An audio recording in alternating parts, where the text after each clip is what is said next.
I'm checking the service. Oh, let's make sure we're on the right accounts too. We need to make sure this is going to Grayskull. Goodbye, LinkedIn. Oh, And, that motherfucker's straight. let's see. Oh, shit, I got less accounts now. We want Grayskull YouTube for sure. Damn right. Yes. All right. Boom, boom, boom. And let's get it off of my Facebook. Doesn't really get a bunch of looks, does it? Let's put on the Grayskull Facebook. We got that. And this will be a great piece of media to put on the Full Spectrum family accounts. We can take some clips of this and put it on there. Absolutely. Yep. That's part Talks of with the founder.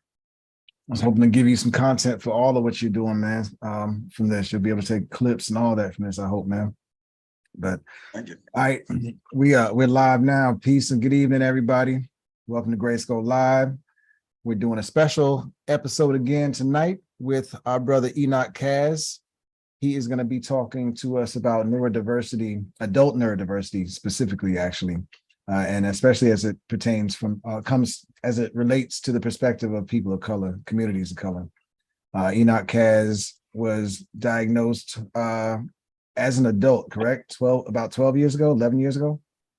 11 years ago now, yes. 11 years ago. And he runs Twitter Spaces on Fridays, called Full Spectrum Friday Spaces. They're 2-hour Twitter Spaces for the neurodiversity community. Neurodiverse adults join this space. He and I met through a space called Mental Maintenance that I used to host through NFT Voices. He and I now co-host Full Spectrum Fridays together. We did it under NFT Voices from the start of this year, and we are now switching over to doing it under his new account. Enoch, you want to take it from here, bro? Absolutely. Thank you, brother. So great to be here once again with the GRYSKLL family. I am Enoch Kaz, the founder of the Full Spectrum family and Infinity Opportunities. I, as Dragon said, was diagnosed as an adult. I got my diagnosis with autism at 24, but I had received multiple various diagnoses throughout my childhood: anxiety, depression, oppositional defiant disorder. People knew that there was something different about me and that I was way smarter than I should be. I was reading at a college level when I was in 2nd grade. My 3rd grade teacher got me tested for the first time and saw that I was well outside of high school range. And I still was pretty much pigeonholed into special ed classes because I had behavioral issues, as most autistic kids do. And in the 90s, there was not an understanding that autism was more than like Rain Man. That was the standard, someone that is always stimming, the action of moving, rocking, shaking their head, waving their hands. Stimming is a form of generating stimulation in order to balance out an internal imbalance of energy or stimulation. So over the course of this meeting, you might see me rocking or shaking my head because it's been a long week already. And I mean, it is actually an immense effort to sit still and articulate and be clear in this moment. I'm practicing right now what's called masking, just covering up all of my neurodivergent techniques. And that's something that most neurodivergent people who are undiagnosed as children learn to do naturally. It happens more naturally with women than it does with men, because when girls socialize, they interact based on community instead of competition. Boys see who has what. It's like, who's good at what? Are you better at this? Are you better at this? Who can be the king of the mountain? With girls, it's more of a cooperative energy. And so it's been noted by sociolinguist Deborah Tannen that male linguistic structures and culture in the United States are based on independence, and female ones are based on interdependence. So with that as the structure growing up, a autistic boy is going to focus more on his special interests and not care as much about what the group is doing, because he sees that as one of the avenues for men to succeed. Whereas with girls, they will naturally watch what the group is doing and then mimic what the group is doing in order to blend in better, in order to cover up and find their place where they won't be ostracized. So when we're looking at this in communities of color especially, we can see that there's not the same empathy towards mental health needs as we find in other communities. And we also see this, it's both in communities of color and in economically depressed communities. When you have a poor community, regardless of the race or ethnicity of the people in it, they are less likely to have access to mental health services. And someone who is more visibly neurodivergent, someone who has Down syndrome, so physically, like their body is shaped differently, or someone who has much more visible expressions of autism, nonverbal autism, for instance, or heavy stimming, they would just get written off as someone that has to be taken care of, someone to be made fun of, someone that is there for everyone to look at and be like, well, thank God we're not them. Whereas in communities where there is that understanding of mental health and neurodivergence, you would find people getting diagnosed with Asperger's in the 90s, which is now just considered part of autism spectrum. And you would find more people being given the tools and resources to find a way to excel in life, to find a niche. So over the last several years, I've seen the need for there to be more engagement, more advocacy, and a place for people to find employment and community. And so that's why I have been working on founding Infinity Opportunities, which is a company that will be primarily employing neurodivergent people and helping to give individuals steady employment with benefits that helps to maximize and accentuate their gifts instead of being pigeonholed into a niche for what is acceptable to the neurotypical community. And also the Full Spectrum Family, which is our community outreach branch, where we'll be doing more educational work and working to build community and start getting people actually engaging, helping content creators to put their work forward, helping artists to release NFT collections, and making media to showcase the reality of neurodivergence from the inside out, rather than just being inspiration porn for Hollywood. Damn. Yeah. All right. I got a quick question. Can you just explain the term neurodivergent? Because I know what neuro is, and I know what divergence is, but when you put the two together, what does that exactly mean? So there's three terms that you'll hear people use very often, interchangeably: neurodiversity, neurodivergent, and neurodiverse. So neurodiversity is the general state of brains that are not normative. So we do have, thank God, millions of brain studies that have been done.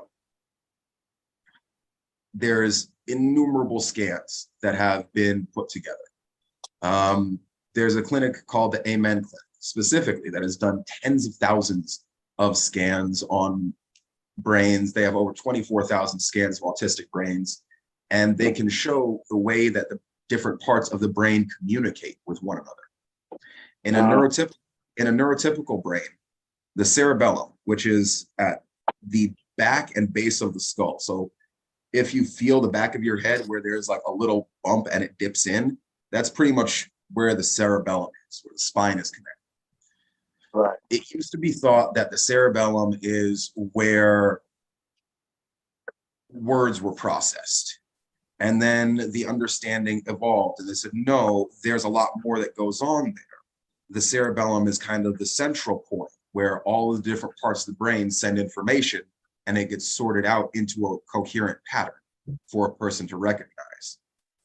For an autistic brain, the firing of information happens in an evenly dispersed pattern. So instead of all of the parts of the brain sending information to the cerebellum, and the cerebellum basically being like Dre in the studio mixing and mastering and making sure everything is perfect,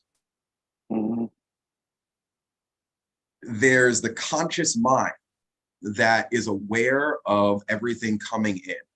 That's what's sitting in the cerebellum. And the conscious mind is saying, okay, what is the memory that's connected to this? Now, what is the emotion connected to that memory? Okay, what's the physical response to that emotion? Now, how do we make that physical response match something that's appropriate to the external stimuli? Are we capable of tolerating this stimulation at the moment? If not, is there somewhere we can go? Can we get the hell out of here quickly? All of these things are going on in a person's brain all at once. As someone's just sitting there going, uh-huh. Right. So it is difficult at sometimes to explain without having exact questions on the ways that neurodiversity is experienced. But anyone who is diagnosed with a neurological disorder, not a disease. A disease is something that can be cured. A neurological disorder is significantly different. Schizophrenia is a disorder. Autism is a disorder. ADHD, bipolar, these are disorders. There is something in the actual wiring of the brain that makes it so that communication between the neurons and synapses happen differently. And so even, they don't have to be hereditary, even like a post-traumatic stress disorder. If someone has been traumatized long enough, the wiring of the brain will change. We've seen this with practice and study of neuromalleability. It's no longer the idea of neuroplasticity, that your brain can maybe get twisted and shaped a little bit extra after it's developed. Our brains are constantly redeveloping, constantly rewiring. And whereas most people in the world are operating on Windows or iOS, for a neurodivergent person, we're operating on Linux. And it's really hard to find software for Linux. That's a dope analogy. I like that one, man. Yeah. That makes really good sense. Thank you. So the process for getting diagnosed for you, Damon, did that answer enough of your question, bro? Did that go in enough detail? Do you have any more questions on that line? I didn't want to steer away from where you were headed, bro. No, I was just asking a question. But like you said, it's kind of hard to explain without going into deeper depth. But I kind of get it. I get what it's saying. Yeah, it's fair to note, I'm not a psychologist. I worked as an educator from 12 to 25. Like, I was volunteering in classrooms before I was getting paid. I was just hanging out in classrooms before I was volunteering. And when I started getting paid at 16, there were kids in my 4th grade class that remembered me teaching them how to beat levels of Mario when they were in kindergarten.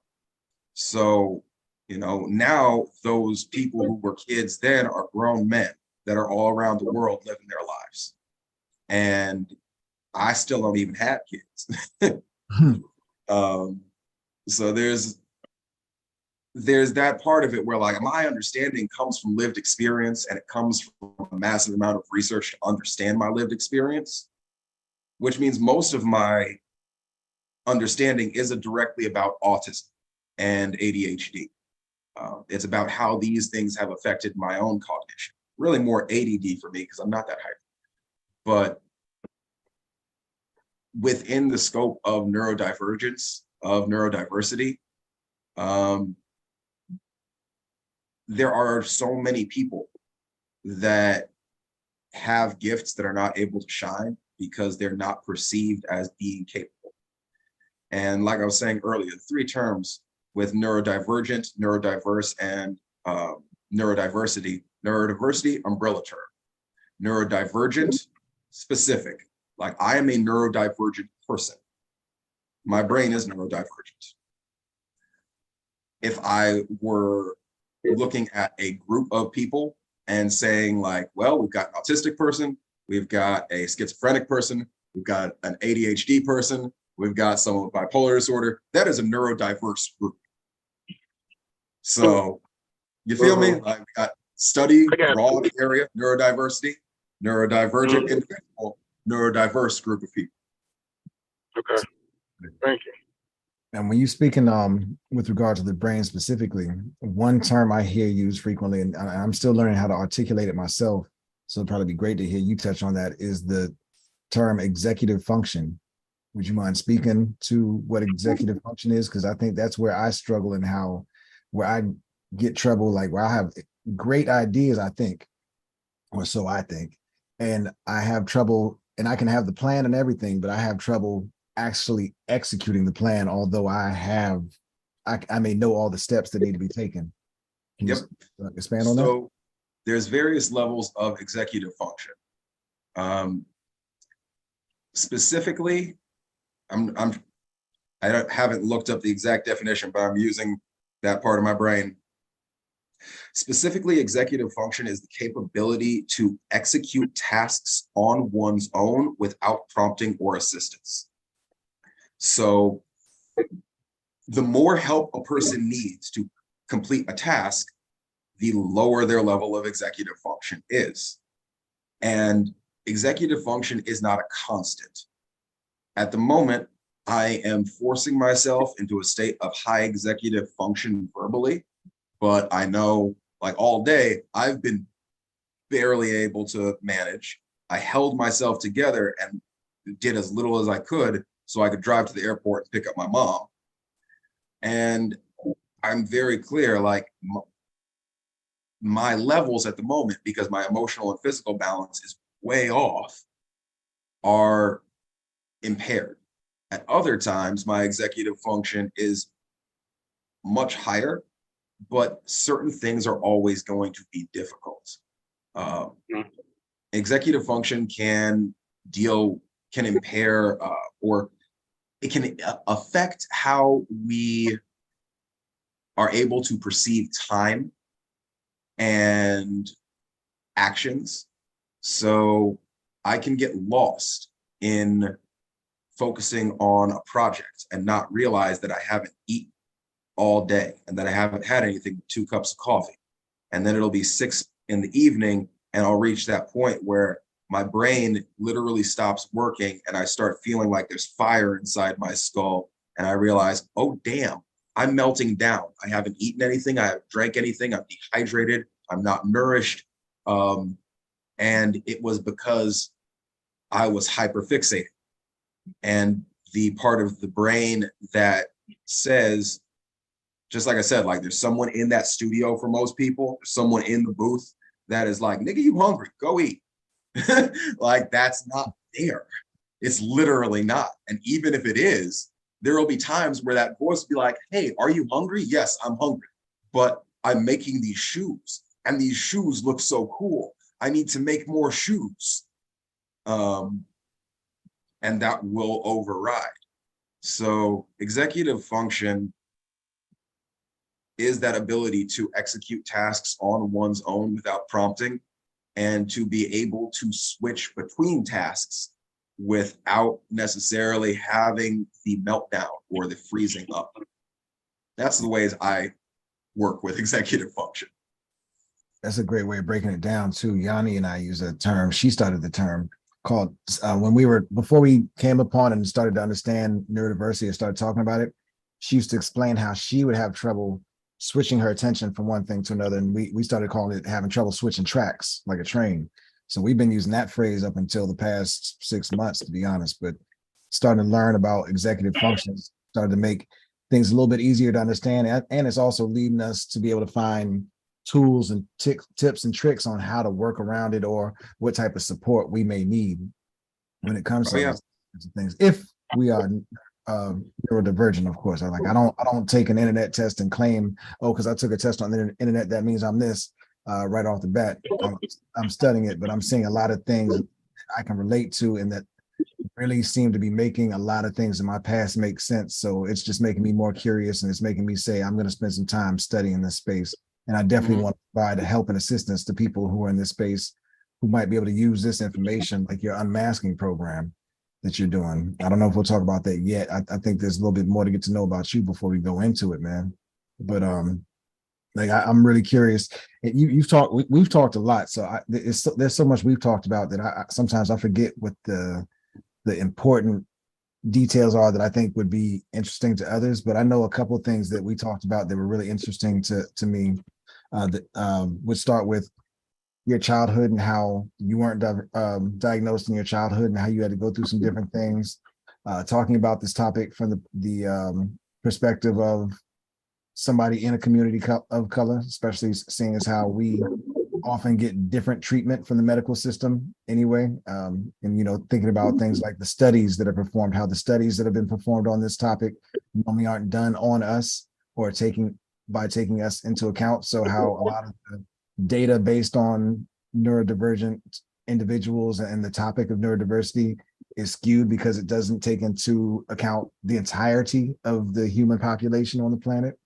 And then also the history of it, going back to the 20s, I think.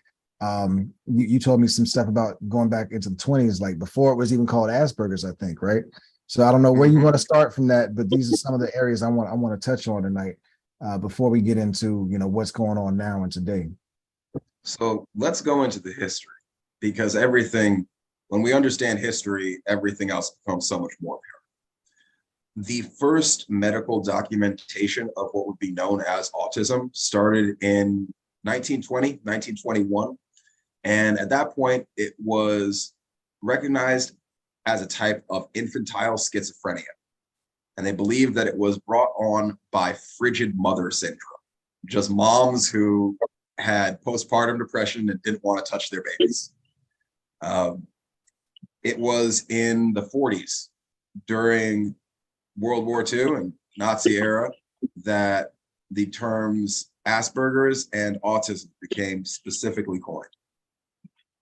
That was because of actually Dr. Hans Asperger. He wanted to protect his patients because he had been studying the difference between the nonverbal autism and verbal autism. And so he said that people who were nonverbal were autistic, and people who were verbal and were able to understand orders and execute commands had Asperger's syndrome.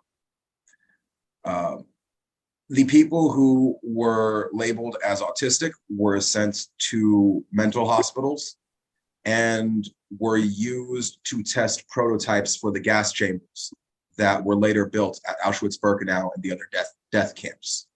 All of the final products had previously been prototyped in mental hospitals and elderly homes in order to get rid of the unnecessary. And so there has been a shift in diagnostic criteria and the autistic community dropping the term Asperger's, because it is placing a hierarchy of worth on an individual, and it was developed as such it was developed to protect people from Nazis, but it still is saying these people don't deserve to die. These people do deserve to die, in the very core separation of the two. And the perception of autism remained that of infantile schizophrenia up until really the 90s. It was in 1996 that Asperger's was officially added to the American Diagnostic Manual, the DSM. And there are people that have done amazing work. For instance, Temple Grandin, one of the most well-known, famous autistic people on earth. She was born, I think, in 52 or 53. And she was diagnosed with infantile schizophrenia, nonverbal for most of her childhood, and I believe adolescence. She taught herself how to read, how to write, how to speak, and has become a PhD in, I believe, horticulture, or I don't remember what her degree is in. I know that she works with ranching. Her focus, her passion, special interest is ranching and cattle and environmental justice. So she's responsible for designing. If you look at ranches today, there are those triangle-shaped gates that cows walk through. She designed those because the old gates cows would get stuck in and die. She designed those, and now they're used everywhere around the world. And you know, there's a lot of people that have made serious impact in the world that are not recognized. Satoshi Tajiri, the creator of Pokemon, autistic. How many kids grew up losing their minds on that and expanding their minds because it was a system that they could understand? It was numbers and characteristics and traits and things that could be hyper-focused on. I knew all 151 when that first came out, happily, because that was my generation. You know, there's been a lot of change over the course of the years. And because Asperger's started being recognized as a form of autism in the 90s, when I was 9 years old, already past the point where people were trying to even look that deep, because I was a Black kid that was way too smart, acted out all the time, and they could not tell why it was, aside from the fact that I had a weird family. My biological father is a trans woman and was open my entire childhood, like started transitioning when I was conceived.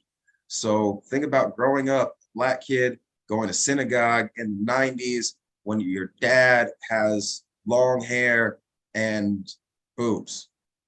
Like, that's not something that is normal. And that was the way that other kids saw me. And that's what I had to deal with. So there was, for me, understanding like, oh, my dad's trans, so she's my dad. And other people like, how can you say she's your dad? That doesn't make sense. Like, no, she is my dad. Biologically, that's my father, but that's a woman, so I don't see what issue is. And that's one of those interesting things with an autistic mind. If you teach an autistic kid something is normal, they'll think that's normal.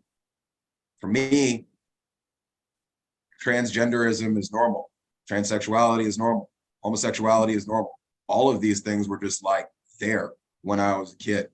So it was like, why is there a big deal? And I was on the front lines being a fighter for every cause. So it was always that feeling of like, the world's trying to catch up to what the normal is that I was raised with. And in some ways, I'm lucky because I did not have the experience of being raised with the same, honestly, the same level of cultural imposition for acting right that I hear from all of my Black peers and elders. Like, I never got that. My Black relatives weren't around me. They were all Christian. We were Jews living on the West Coast. They were Christian living on the East Coast. Poppy was, you know, not healthy. She had chronic fatigue syndrome, so was not like active and disassociated from her family because of being trans. So like my reality was being a Jewish kid. I happened to be Black. People always ask me Black questions, so I had to learn the answers eventually. But I understood my history. I understood my background as a Black person, that my ancestors were slaves. I understood that my ancestors were Native American and had their land taken from them. I understood that my ancestors were Jews and the 5,000 years of history there. And I always had this mental state of being adjacent because of my autism. One way that I've heard people describe it is autism, being a kid with autism is like seeing everyone's playing a game and knows how to play the game and knows the rules, but you don't. And you have to play the game, but you don't know the rules. So you're just constantly trying to play the game and hoping nobody notices that you don't actually know the rules. Yeah. That's what it is. Whether you're a kid or an adult, that doesn't change. Like, I still don't know the rules.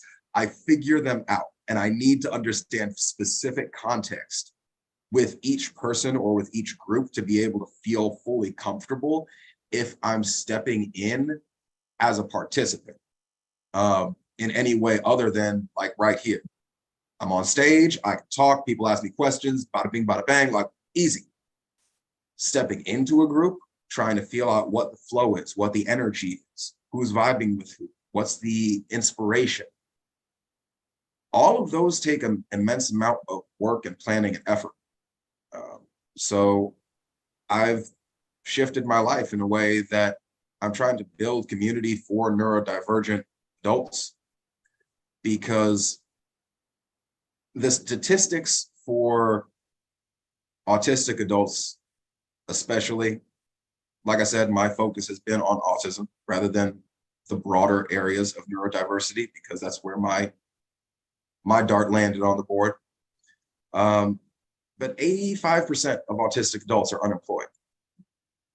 85%. It's not because of being unintelligent. It's not because of being incapable of working. It's because of something called the double empathy problem, where neurotypical people can communicate just fine because they understand the rules with one another. And autistic people, when we're communicating with each other, we're just fine because we understand the rules with one another. And if one of us has a rule that the other one crosses, we can actually say, hey, that's actually a thing for me. And the other person can be like, oh, that's a thing for you? Okay, let me adjust because that's a thing for you. So I don't want to hit your thing, because we know what it's like for our thing to get hit. In Chinese lore, there's something called a reverse scale. A dragon has a reverse scale. It's like in Lord of the Ring or in The Hobbit, Smaug. He's got the one patch, the one scale that is open, the one weak spot. The reverse scale is that one point on a dragon's skin, on its hide, where it's the chink in the armor. And if you hit it, the dragon will be enraged because it will be hurt. And understanding where the reverse scales are for an autistic person, because it's not just one, it's multiple, and they're all over the body. And you got to figure out where they are and respect those places so as not to cause a negative reaction or response. And those reactions or responses are normally called, at least by the society, is that the things that are called meltdowns or autistic meltdown, or what are the other terms that people use for that? So within the autistic community, it is recognized as a meltdown. Outside of the autistic community, people might say someone's freaking out, someone is having a breakdown, someone is acting violent. An autistic meltdown can be seen as aggressive behavior. There's self-harm is one of the things that happens very often with autistic meltdowns. No. I've cracked my skull, hitting myself in the head when I was having a really bad meltdown. Actually heard my skull fracture. And never went to a doctor because my insurance was through the city, and the only place that would see me has never given me the time of day or adequate care. They also don't have an MRI machine there, so I would have to go down. I had to drive an hour through the city to Compton in order to get to a hospital where there's an MRI machine.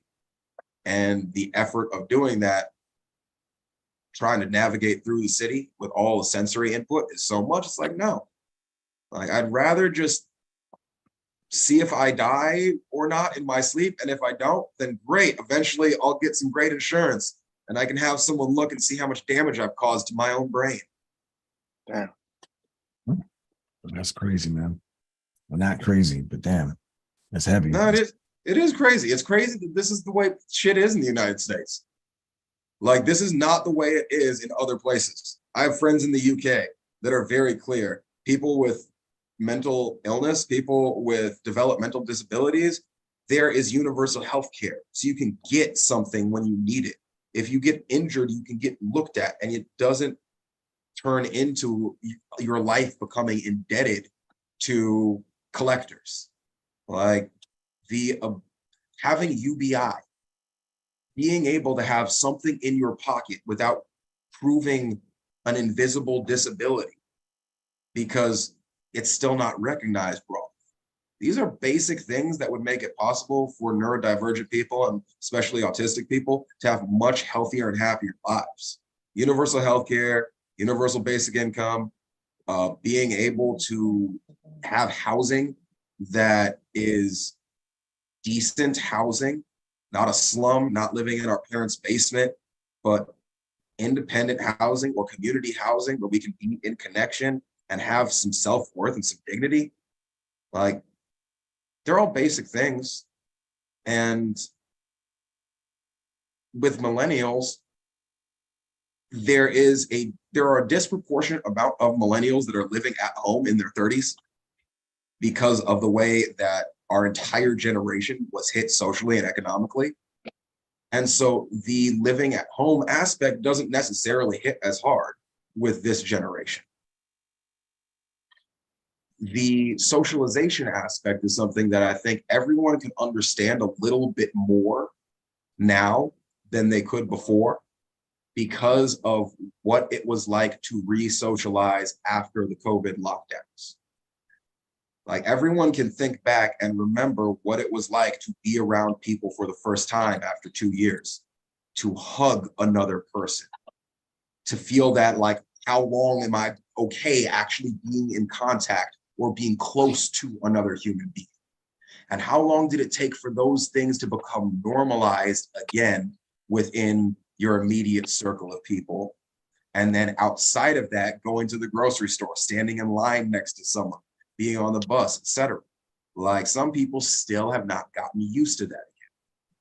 Now, imagine if those levels of sensitivity that came on because of fear and paranoia of a virus that caused a worldwide pandemic were things that had been present your entire life, because the levels of physical sensation, instead of being on a 1 through 10, are on a 1 through 100 and are normally somewhere between 40 and 70,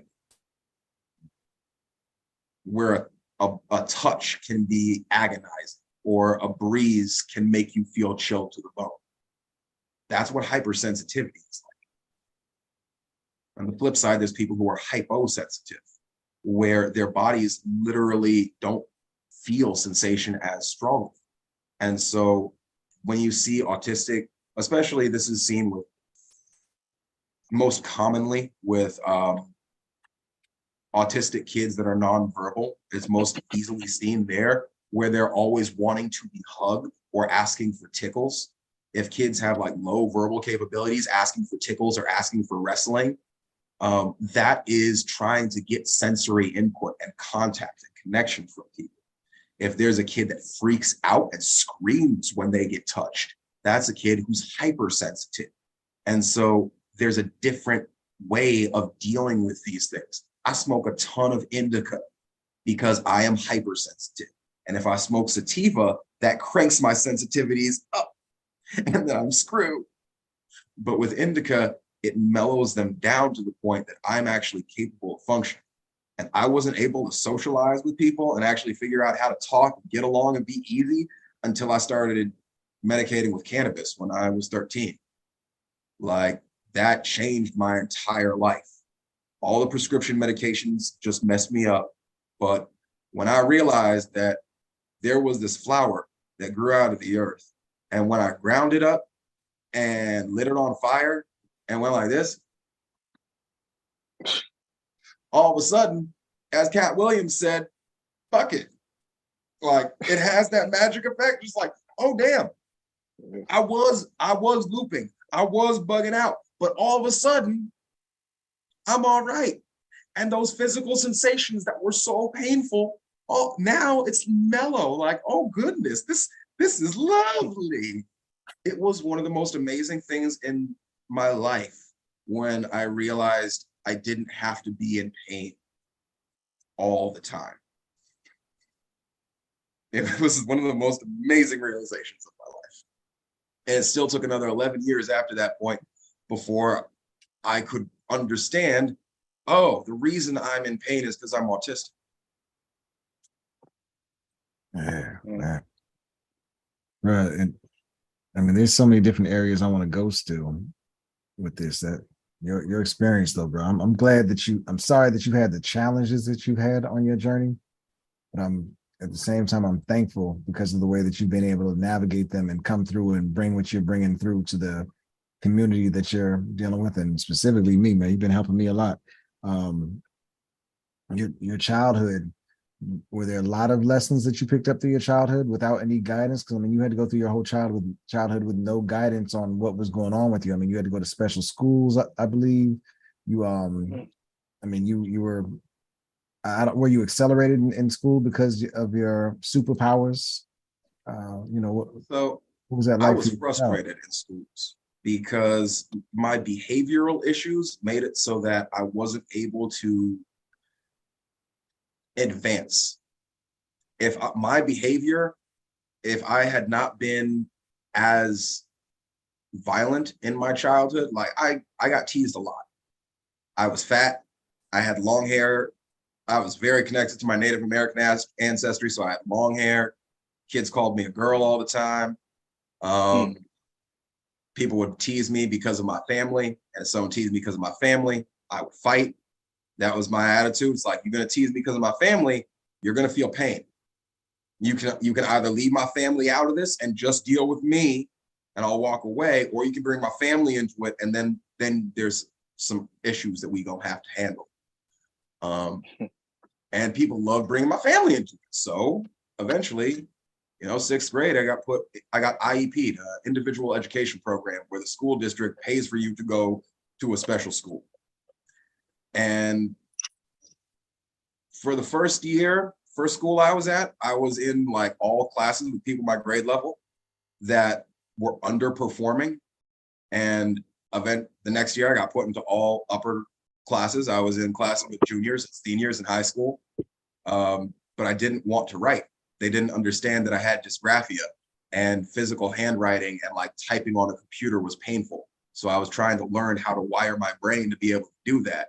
And eventually I switched out of that school. I was 2 years there. I moved to another school that was also very small. And at both of these places, we had therapists. Like every student had a therapist they saw once a week because we were all crazy. Every one of us. And I'm not saying that like disparagingly. We were all really crazy.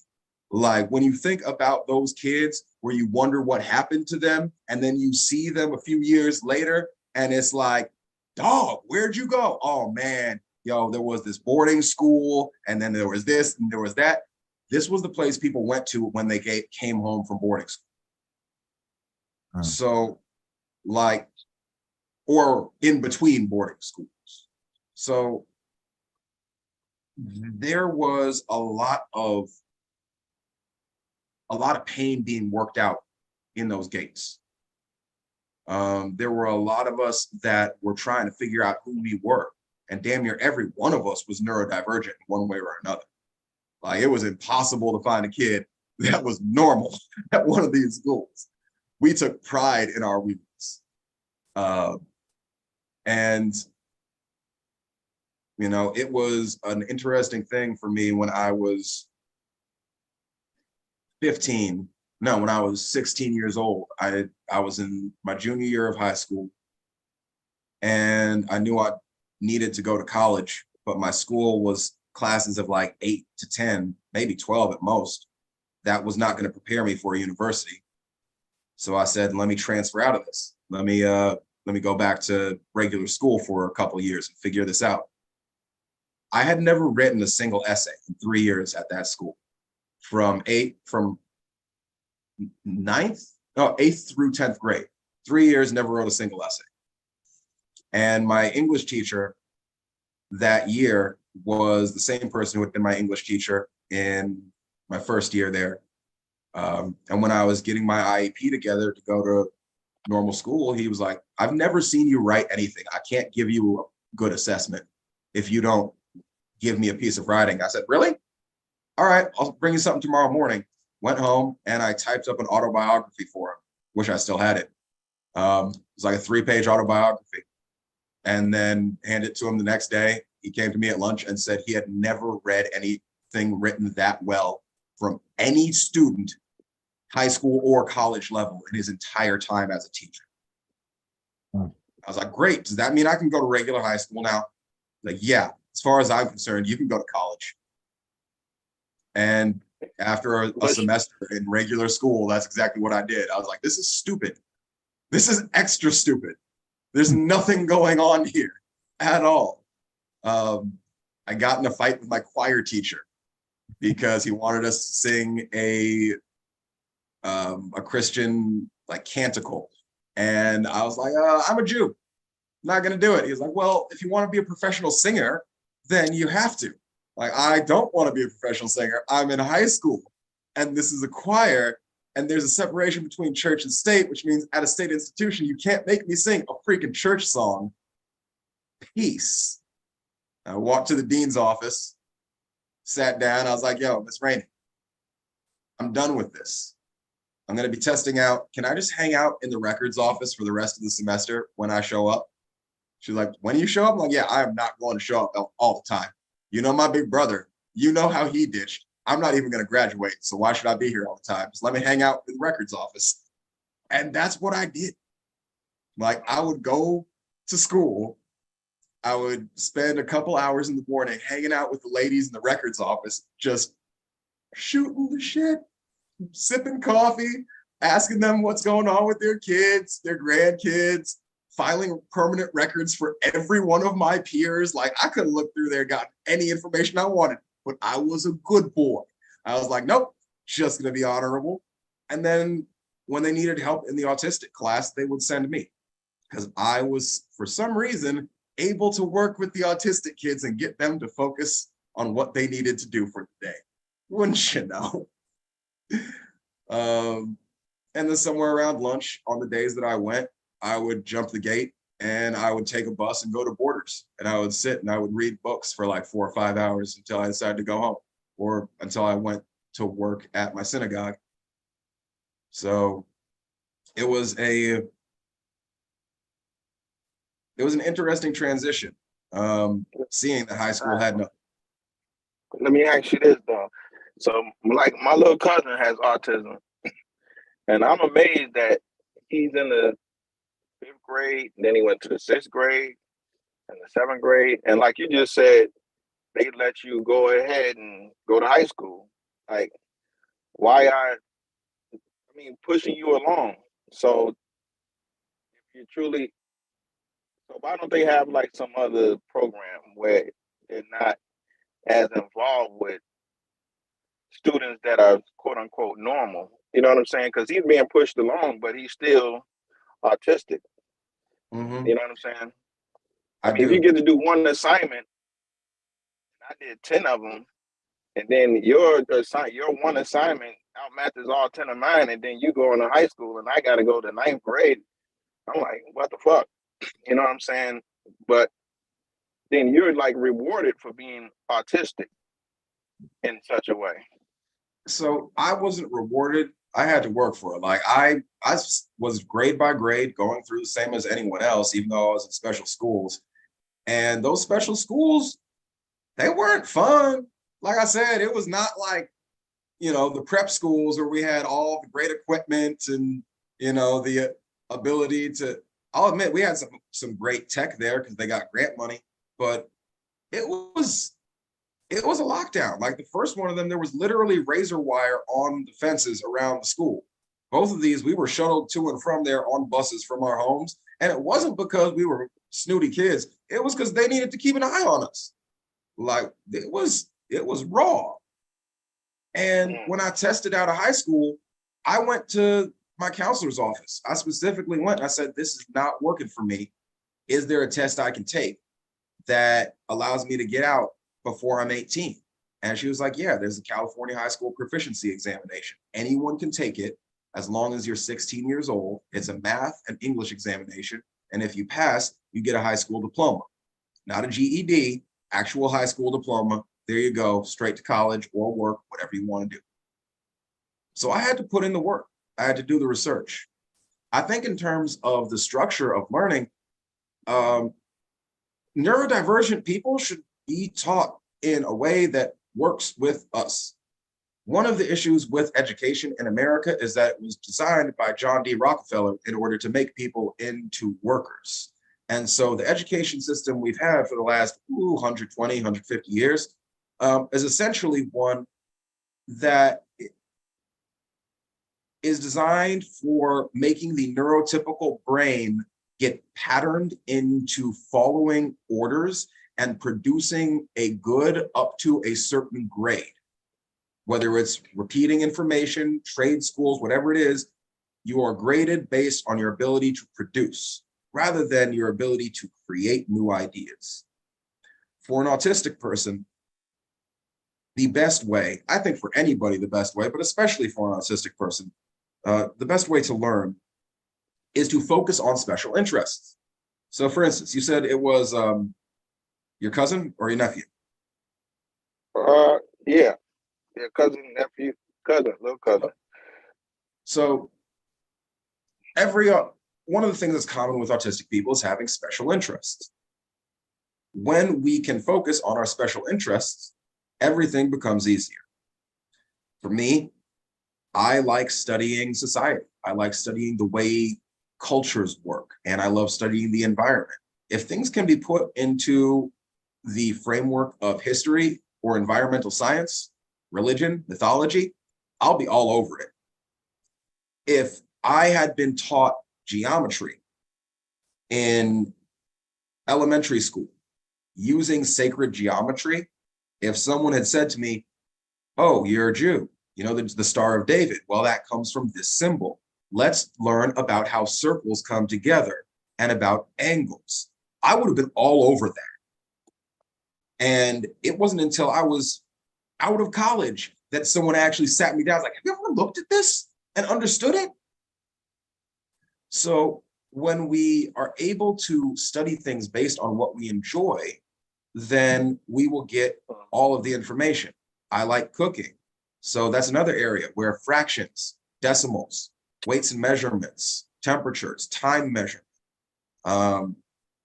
also geometry, aesthetics, color combinations, all of these things, and the history of food, understanding how the spice trade was created, how colonization fueled the spice trade, the way that different spices are grown and the ecological methods or the agricultural methods. All of that is in my head because I love cooking and I love these other things. And so I naturally have studied. And if there were a school like a Waldorf school or a Montessori school that actually focuses on that type of learning where it's student driven, that's a great environment. There's a school, I think in Norway, Shah, I think I sent you a video about it, that is a self-learning school. Kids go in the morning, they sit down with their friends and they talk about what they want to learn for the day and what they want to try and understand. The teachers are there to give them information when they ask for it. So a group of kids that loves hip hop could come together and be like, yo, teach, we want to learn about hip hop. Can you give us information? Can you help us find it? And the teacher would then be responsible for being like, okay, here's these books. Know what books are relevant and able to be accessed to kids at different ages. Here are the different songs. Here's some information about these people. Go on, dive in, enjoy yourselves. That type of learning, perfect. The problem is they need to read the books to motherfuckers. Shit, you can't. I mean, I'm just speaking freely. Like it seemed like to me, you know, even with learning for a regular kid, you should like remembering like when we used to read books out aloud in school. that much easier to read at home, or I didn't have to read it because it was read already on a professional level. You know what I'm saying, by an adult. The the um the issue when it's a homework is stressful when it's reading to a point of it has to be done by tomorrow, and no one's covered it, and it's strictly on you as a student. You know what I'm That's saying? and that's an executive function area. So your cousin's dyslexic, I would take it, since he has trouble with reading. I don't even think Elijah reads. Not that I know of. I mean, probably something simple though. Nothing here. Nothing like So heavy. so he's one thing that's actually common with the younger generation now is that more and more kids are having difficulty with reading. It's not just a matter of neurodivergent kids. A lot of kids are having trouble with reading and with focusing for long periods of time because of the way that information has changed in the way it's transmitted. We read when we were kids. We read comic books. We read novels. We read newspapers. We read things. Even when, boys were starting to turn into men, you had articles in those magazines that you would read when you were tired. There were things you read and it happened. And so now kids don't read. It's not part of their culture. It's not part of the mindset. Harry Potter might have been the last book that became a serious wave amongst children, and it was for millennials. So the transition in the change in the transmission of media, of information, is one of the things that is affecting this generation. But that doesn't mean that the education can't still go on. It just means that there has to be a new way of engaging. Kids still read when they play video games. There's dialogue in video games. There's instructions that they have to read. So it's a matter of what is the context that they are reading in. And then how can that context be changed? If someone has a reading assignment for school, how can we make the reading into a game for the kid? And even though this is something that I don't necessarily agree with some of the practices, that's kind of the core of ABA therapy. I cannot remember what the acronym stands for exactly. But ABA therapy is basically, I think it's adjusted behavioral assistance therapy, something of the sort, where there's a reward system put in place for desired behavior. It's basically Pavlovian training. That's actually how I stopped fighting in schools. It was because there was a reward system that was put in place for every month that I did not send someone to the nurse's office. And that was the first step to me getting that, okay, don't fight. There's something good at the end of it. Yeah. ABA is applied behavior analysis. Thank you. Yeah. And that's, ABA therapy is really it's hotly debated because it's very often used in order to train people to mask their autistic traits. So it's considered by many people to basically be brainwashing in order to act more neurotypical. And the objection is, how would a neurotypical person feel if they were brainwashed to act autistic? That's wild, man. Yo, I know one thing that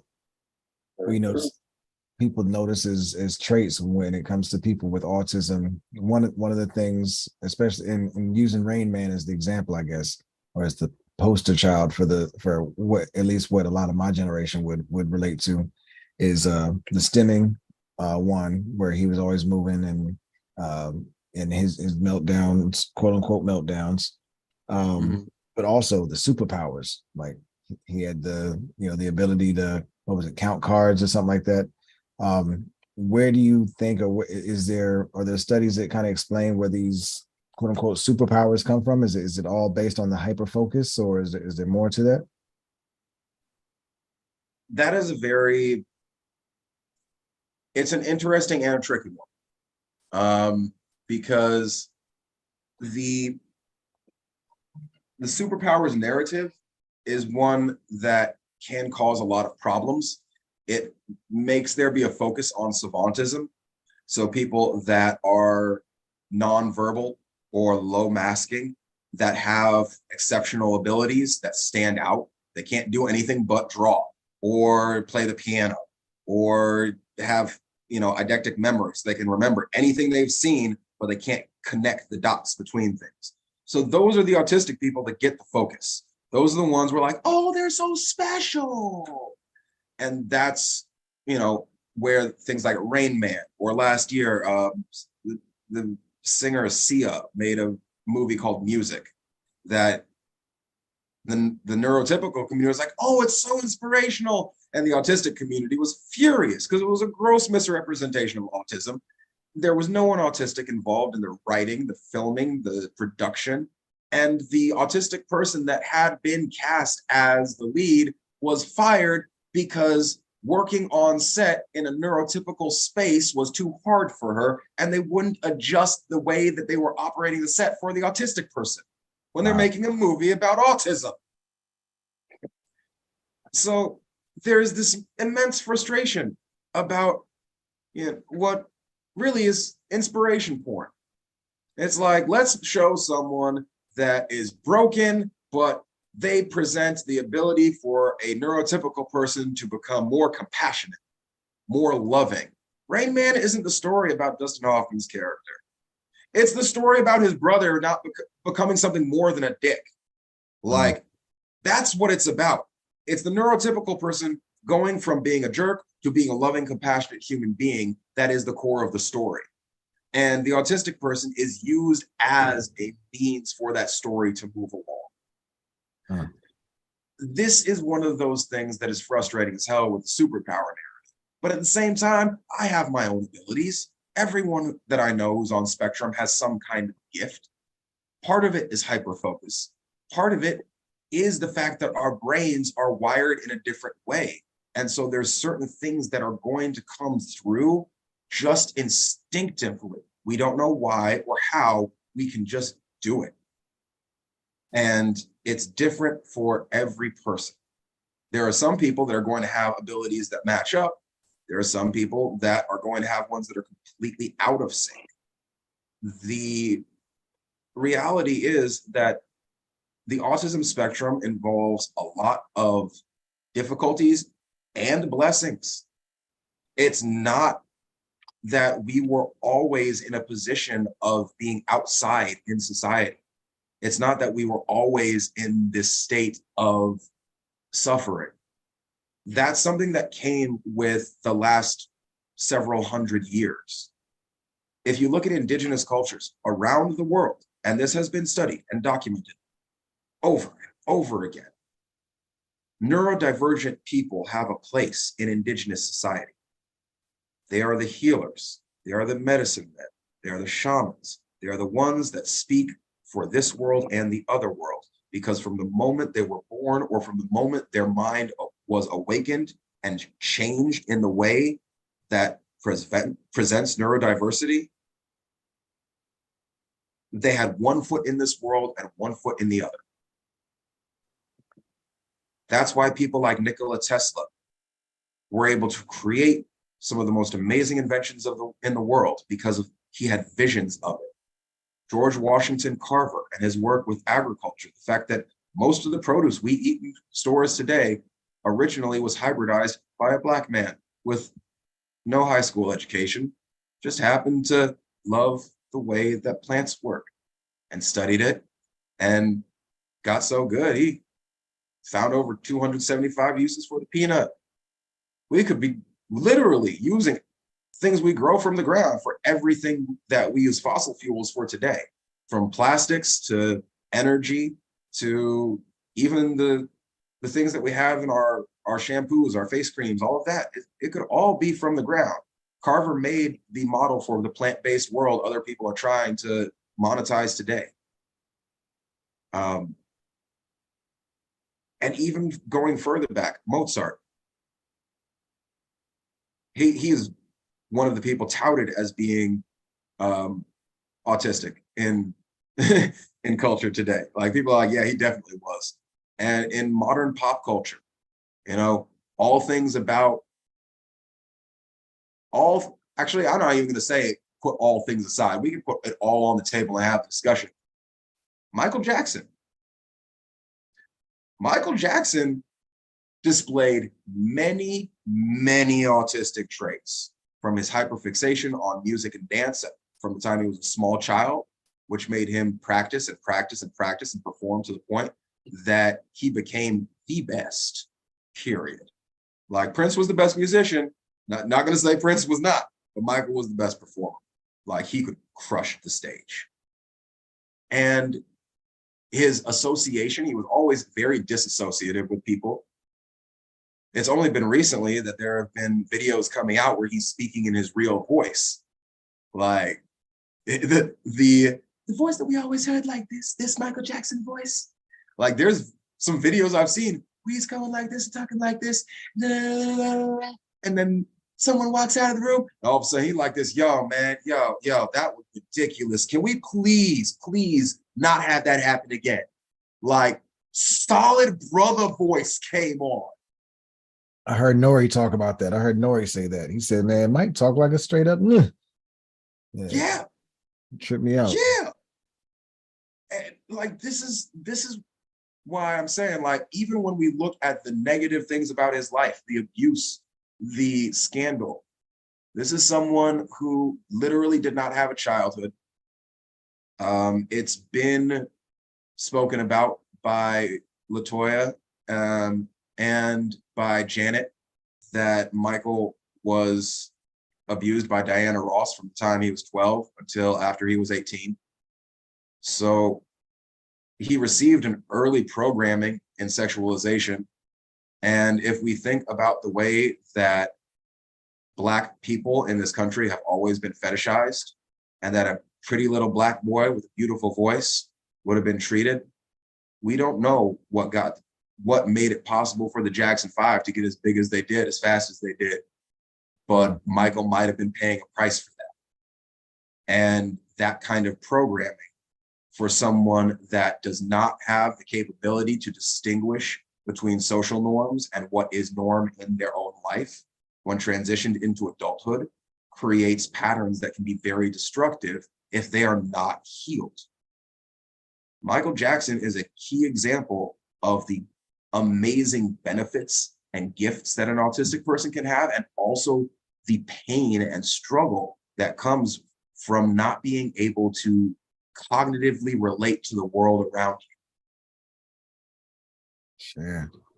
You've mentioned a few people that have celebrities that have either acknowledged being autistic, and on top of that, I don't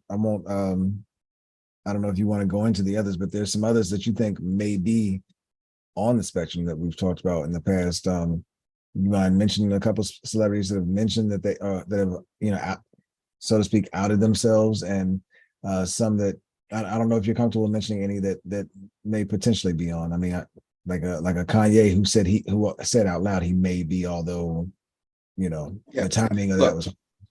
So Kanye has said he may be. Since he has said he may be, I'll talk on Kanye. I got no problem with that. And this is me being very objective, and speaking as an autistic person and a community, I don't like calling myself a community leader, but someone who is working to build community and to help heal the traumas within the adult autistic community. Kanye displays, as far as I'm concerned, all of the traits of an autistic person whose masking has gone to the point where they are no longer able to identify between the mask and themselves. If one looks at his music, if one looks at the course of his life, his mother was his rock. And for most autistic people, their parents are their source of comfort. For men, it is usually mothers, especially if you have a single mother. We can remember in his early lyrics, the way he spoke about his connection with his mom and how she was there for him when he needed to make his move. So after his mother died, he lost his one real support structure. He lost his rock. He lost his pillar. And the only thing he had left was the act, the mask. And he went deeper into that and deeper and kept getting tied up in more things and studying more stuff from a biased perspective. Now we have a situation where he's gone very much over the deep end. And as I've said to you, I would love to be able to sit down with him off camera, one-on-one, human to human, without any media bullshit, and just talk about autism, about his experience with autism. We can leave all the things about Black people and Jews on the side. I'm a Black Jew, and I'll just be like, Kanye, let's put it to the side, okay? Let's not talk about Jews. Let's talk about autism. Let's talk about our brains. Let's talk about our experience in the world with brains like we have.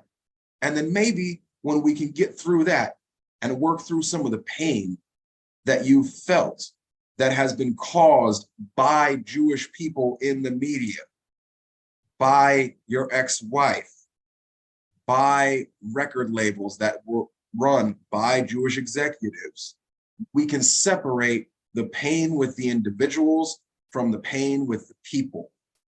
And we can have a deeper conversation that brings more healing. Ultimately, I don't think anyone is ever beyond healing, but they have to want to do it. And him just saying I'm autistic and then still being a jerk, that's not okay. You don't get to say you're autistic and then use that as an excuse to say harmful things and do harmful things. If you have done something harmful and you realize, like, I'm autistic, holy crap, I'm autistic, and you take the time to look at what you've done and see how you've affected people and see what your part in it was and what other people's part in it was and what the full balance is, then that's fair. But if anyone just is like, I'm autistic, so I'm just going to act however I want, no. We still are human beings. We still have to be empathetic and compassionate towards each other. It just means that we don't have to hide our special interests. We don't have to hide things like infodumping. We don't have to hide stimming. We don't have to hide sensory sensitivities. And we can live in a more authentic manner. We can ask the question like, I don't understand. Can you please elaborate? And not have someone be like, nigga, what do you mean you don't understand? It's like, no, I just don't understand. Can you please elaborate? I need to understand before I can nod my head and agree. Go deeper, please. And for people that don't have the ability to ask, this is something that I find very interesting from growing up in the Jewish tradition. On Passover, there is a ritual, the Passover Seder. Seder literally means order. It is a ritual dinner in which one goes through a series of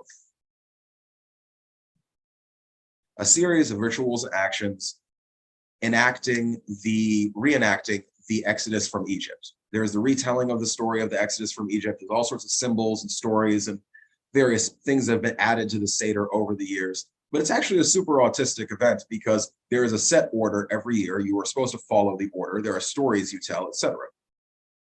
One of the analogies that has been woven into the Seder tradition is that of the 4 children.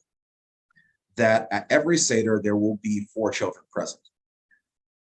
And I've changed the wording somewhat because they used to be not that nice in some ways, but it applies to neurodivergence. There's the wise child, or the verbal and engaged child. And with them, you share as much information as they can take in. They are the one that asks, what are we doing? How can I help? What's going on? With that one, you bring them in and you show them their place and you help them figure out what it is that is going to be the most enlivening because they want to know it all.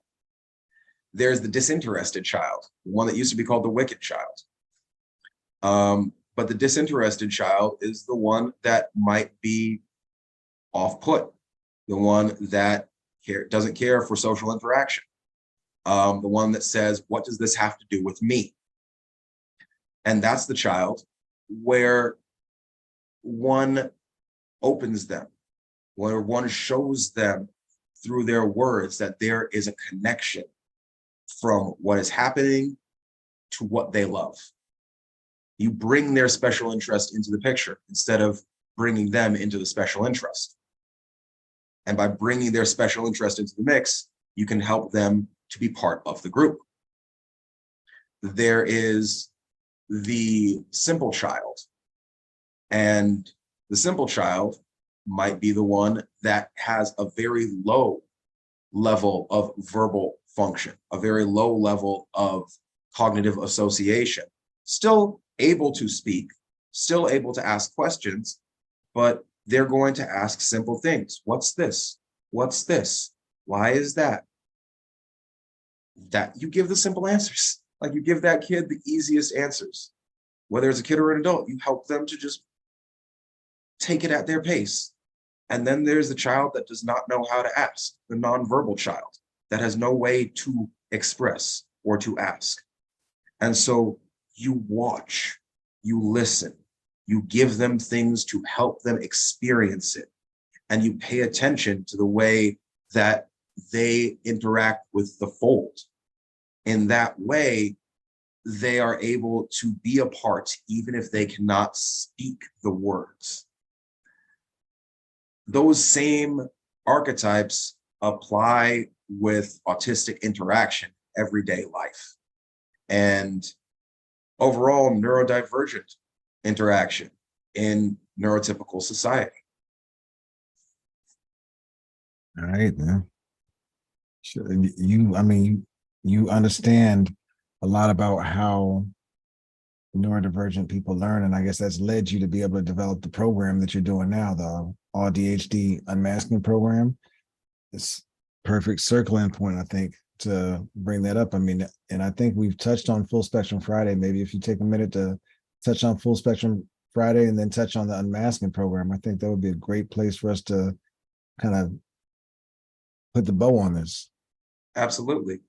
So I started the Full Spectrum Spaces last June. It was originally Full Spectrum Saturday, and we're now Full Spectrum Friday. The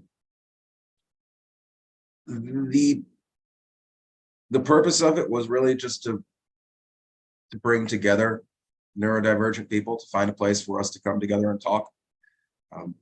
Because as I was in Twitter Spaces, I kept hearing more and more people say that they were autistic, or they thought they were, or their friend was, or their partner was, or their cousin was, or someone. So I started really thinking about it, and I decided I was going to host this space in order to build the community, and find people that would be able to vibe with me authentically, and I would be able to vibe with, to be able to provide education and a place for us to come together regularly, instead of it just being like someone got inspired to do something about autism and we're lucky to find it. No, there's got to be consistency for an autistic brain so that we can feel comfortable. And it's been an amazing journey over the last, wow, 8 months now, of leading the space, working with you over the last couple of months, hosting together with NFT Voices, and now getting started with actually building community with the Full Spectrum family, and getting the page going for that, getting social media together, getting merch together, starting to build a network of neurodiverse adults who are able to support one another in our skills and leverage our gifts with the emerging technologies of Web3. And the Unmasking Program is something that I got inspired to do, I think, towards the end of November, beginning of December last year. because I saw that my own journey over the last 11 years has been intense. And it has not been all unmasked. There were multiple masks that I put on where it was like, oh, well, that mask literally just got ripped away. I don't know what to do with my life now. Okay, let's build a new mask. And the feeling of trying to put a new mask on when an old one has been ripped off is agonizing. It hurts. And for people that are neurodivergent, for people who are autistic or ADHD, that have some immense emotional or psychological event happen that causes them to disassociate, to lose their connection with community, with job, with the life they had. The process of trying to figure out who you are, especially if you don't know that you're autistic, is immense. It's beyond measure. Even knowing that I had autism, for me, I didn't know the way autism was affecting me. I didn't understand because there wasn't enough in the public domain. There wasn't enough research. You know, I personally just don't use the platform because of my own feelings with like having enough tech in my life. But TikTok has proven to be one of the biggest resources for community education, because there are a lot of therapists that are millennial therapists who were diagnosed either early in life or late in life that are getting on and talking and sharing and saying, look, most therapists won't be able to diagnose you because they don't understand. They're looking at everything from this Freudian perspective of a neurotypical white man. You need to have a therapist that understands neurodivergence and your own cultural combination with that to get an accurate diagnosis. But if you identify with these things, if you feel like these traits are things that you have in your life, if you are taking a test and it's showing really high scores, if you go to workshops and spaces and it helps you, then congratulations, you're autistic. I can say that is what therapists are saying. And so when I talk to people, if someone self-diagnoses and says, you know what, this makes sense, all of this is helping me, I'm understanding myself more, my attitude is, all right, cool, welcome, fam. Like, we don't need paperwork. I was in a lucky spot. Like, it's not everybody that is able to go into a synagogue and cherry pick a therapist. Be like, huh, who's someone in here that's a therapist that deals with neurodiversity and understands the queer community? Is there someone? Is there? Yes, you? Great, let's talk. That is damn near impossible for most people. So the level of privilege that I have had in access to understanding is immense. The access that I've had to resources, not so much. Yeah. And that's because most autistic adults don't have any help for resources. We've got our families. And whatever our families can provide is what we get. If someone does not have the executive function bandwidth to deal with filing papers online and figuring out all their back taxes and that stuff, you're not going to get food stamps. I didn't get a single stimulus check because I could not talk to someone and have them help me work through the paperwork like I was able to do for food stamps before lockdown. Yeah. Like, I used to be able to go into an office and someone could go on a computer and actually look up my records from the IRS immediately because they're a government agency and government agencies have that access. And then they could just work it out and I would get my benefits because they were like, yeah, you broke, homie. Let's take care of you. Let's make sure that you have something to live on. All of that ended with the pandemic. And so the amount of resources that were available for neurodivergent people have been drastically cut down because everything has been streamlined to make it optimized for neurotypical online usage. So the program will help people navigate that, and you're through the program. I think this is kind of planting seeds for you to be able to build your company, which you want to use to employ neurodivergent people and provide them a community and spaces, possibly even living spaces. Is that correct? Is there more to it that you want to expand on at this point, or is that pretty much? Absolutely. So, as I said, my background was not in tech until the last year and change.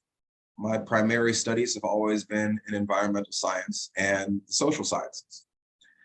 So my life's dream has been creating intentional communities that are able to help people with their healing process and rediscovery of self, while simultaneously rejuvenating and restoring the environment.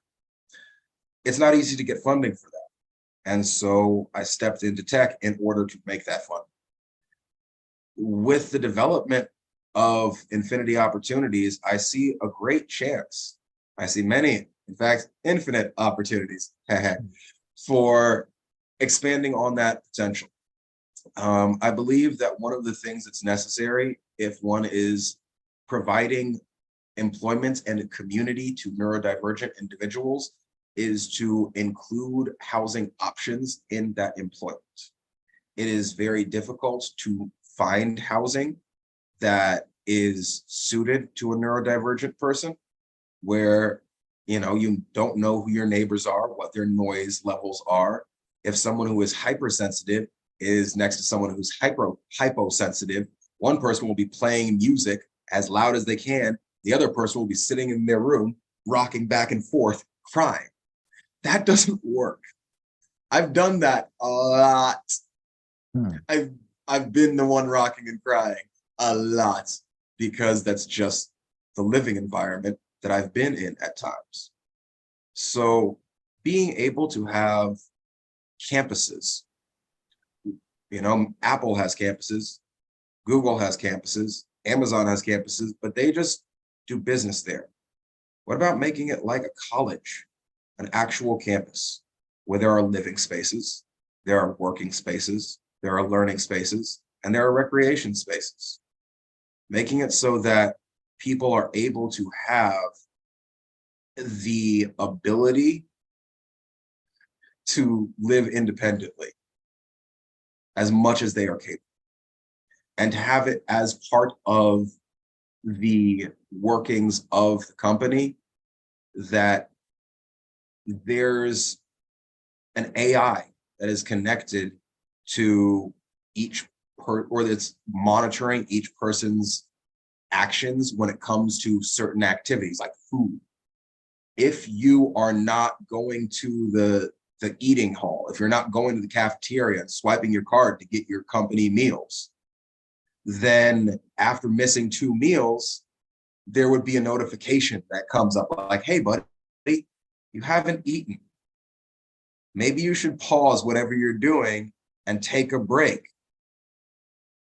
That's the kind of thing that would be really helpful. Being able to have social workers and caseworkers that are on staff to just help people work through all of their benefits so they don't have to stress out and worry about it. There's a lot of things that would go into making a community, a physical space that is conducive for this type of company.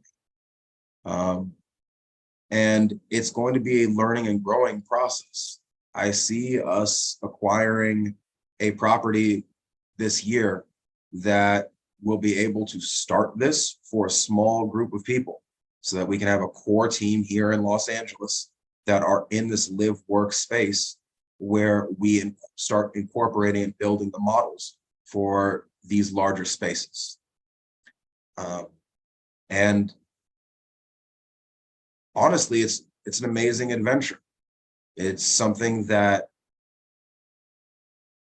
has to be done with the utmost compassion and respect for the individual.